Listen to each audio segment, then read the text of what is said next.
নমস্কাৰ, ষ্টাডি পিপিৰ নতুন এটা ভিডিঅ'লৈ আপোনালোক সকলোকে পুনৰবাৰ স্বাগতম জনাইছোঁ।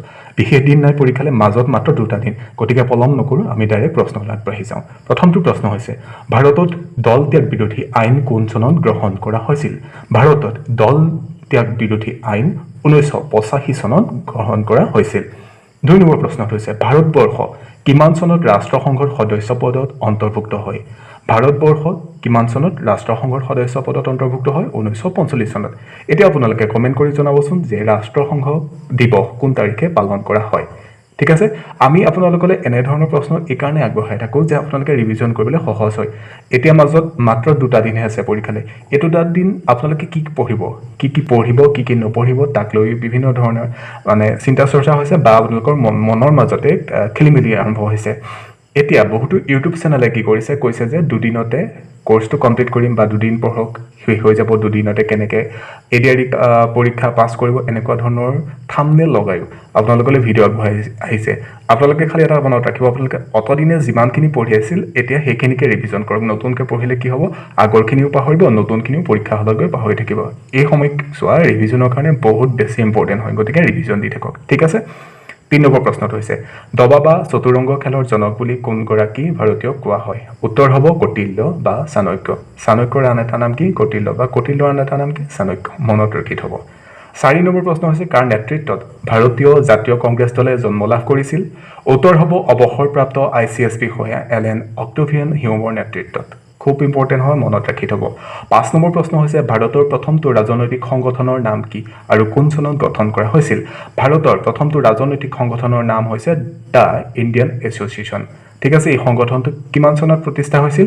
1874 চনত। ঠিক আছে, এতিয়া আমি গম পালোঁ যে প্ৰথমটো ৰাজনৈতিক সংগঠনৰ নাম। এতিয়া প্ৰথমটো ৰাজনৈতিক দল কি আৰু কেতিয়া গঠন হৈছিল আপোনালোকে মনত ৰাখিব আৰু মনত পেলাই কমেণ্ট কৰিব আমাক। ঠিক আছে, 6 নম্বৰ প্ৰশ্ন, ভাৰতীয় জাতীয় কংগ্ৰেছৰ প্ৰথমখন অধিৱেশন ক'ত হৈছিল? মুম্বাইত,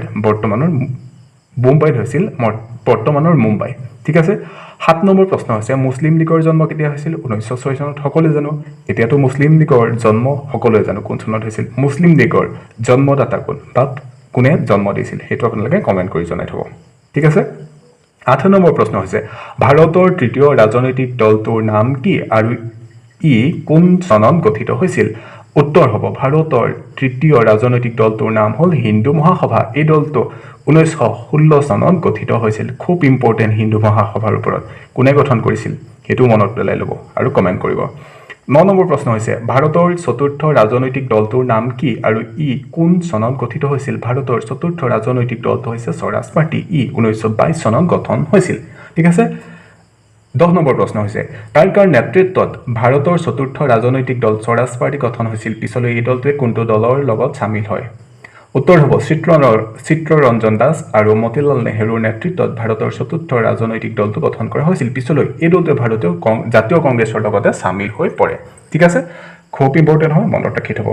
11 নম্বৰ প্ৰশ্ন, কাৰ নেতৃত্বত দ্য ইণ্ডিয়ান এছ'চিয়েশ্যন গঠন কৰা হৈছিল? SN বেনাৰ্জীৰ নেতৃত্বত দ্য ইণ্ডিয়ান এছ'চিয়েশ্যন গঠন কৰা হৈছিল। 12 নম্বৰ প্ৰশ্ন, ভাৰতীয় জাতীয় কংগ্ৰেছৰ প্ৰথম সভাপতি কোন আছিল?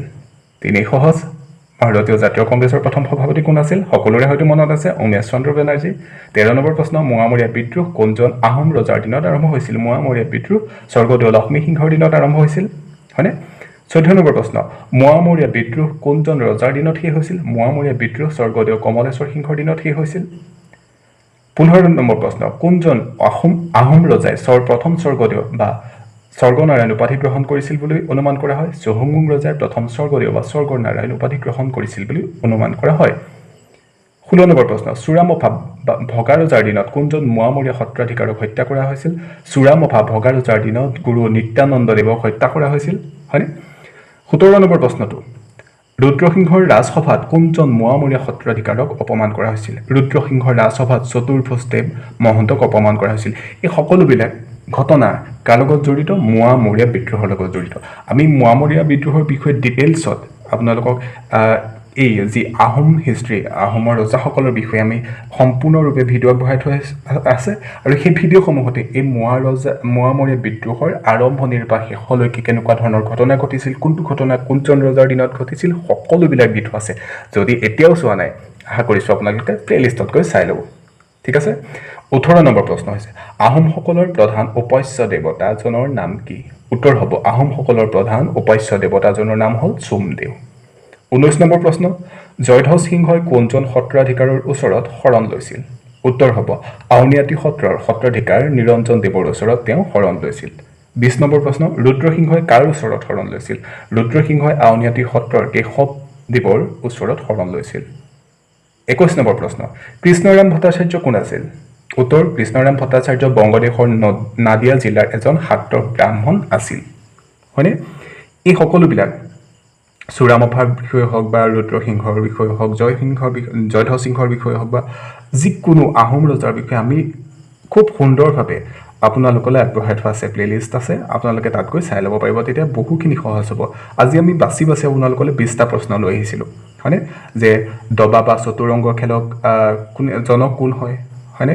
বা স্বৰাজ পাৰ্টি কেতিয়া গঠন হৈছিল, হিন্দু মহাসভা কি বা কেতিয়া গঠন হৈছিল, হয়নে? আৰু চুৰামফা ৰজাৰ দিনত কোনজন মোৱামৰীয়াক হত্যা কৰা হৈছিল, হয়নে? সকলোবিলাক আপোনালোকলৈ লৈ আহিছিলোঁ। আশা কৰিছোঁ আপোনালোকে ভিডিঅ'টো চাই ভাল পালে। যদি ভাল পালে আমাৰ ইউটিউব চেনেলটো ছাবস্ক্ৰাইব কৰি দিব। আৰু এইকেইদিন আপোনালোকে আমাক যথেষ্টখিনি মৰম দিছে। আপোনালোকে যদি এনেকৈ আমাক মৰম দি যায়, আমাক যদি এনেকৈ চেনেলটো ছাবস্ক্ৰাইব কৰি যায়, আমাক চেনেলটো আগবঢ়াই নিয়াত যদি আপোনালোকে সহায় কৰি যায়, আমি দুগুণ উৎসাহেৰে আপোনালোকলৈ ভিডিঅ' আগবঢ়াই যাম, ঠিক আছে? আৰু যিহেতু এতিয়া আপোনালোকে গম পায় 4th গ্ৰেডৰ এক্সামো আহি আছে 3rd গ্ৰেডৰ পিছে আমি 4th গ্ৰেডৰ এক্সামৰ কাৰণেতো আপোনালোকৰ কাৰণে আৰু বহুত বেছি নোটছ বা প্ৰশ্নোত্তৰ আপোনালোকলৈ আগবঢ়াম। যিসকলে 4th গ্ৰেডৰ কাৰণে যিসকলে প্ৰিপেৰেশ্যন কৰি আছে তেওঁলোকে যাতে আমাৰ ইউটিউব চেনেলটো ছাবস্ক্ৰাইব কৰি দিয়ে, আপোনালোকৰ কাৰণেও আমি আকৌ বেলেগ ধৰণে কোৰ্চ আপোনালোকলৈ লৈ আহিম, ঠিক আছে?